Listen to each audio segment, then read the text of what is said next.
Girth hitch. This is a loop. If I have this loop hanging over and I reach through one and grab the other side and pull it all the way through, then this is a girth hitch. A girth hitch. And the difference between hitches and knots is that a hitch is meant to go around something, whereas a knot can be by itself. Fundamentally, that's the difference. Now, the benefit of that when we're tying anchors is way easier to undo because you just take the carabiner out and then it's game on. So I'll show you how this works.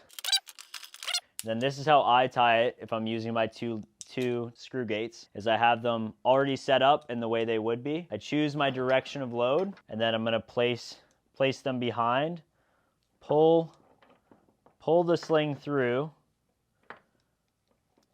and then I pull the sling over, and then it's going to girth hitch around this anchor.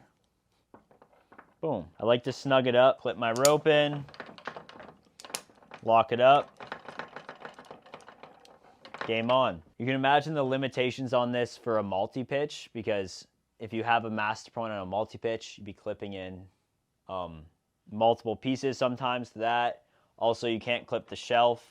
There's a lot of multi-pitch stuff that this kind of limits. Yeah, but we're talking about single pitch sport climbing. I like this one because it's so easy to undo. If you know a lot of people are going to be climbing on it, you can take that extra second to do that pull through. You do want to make sure that you're really confident in your ability to girth hitch, because obviously you could kind of mess up that little weird system.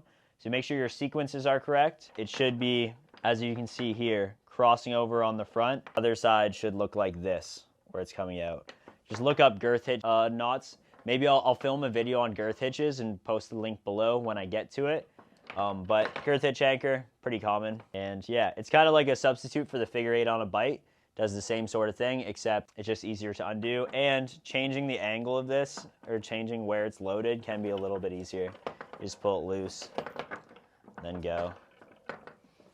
One important thing is you want to make sure you keep this stitching out from there, because it's going to jumble it up and make it really weird. Maybe I'll show you an example actually of how easy it is to undo. You got this here. I can crank on this as hard as I can, put all my weight on it. That was loaded, and then you literally just kind of push this, and now it's loose. Ta-da! It's crazy. It's crazy how easy these are to undo.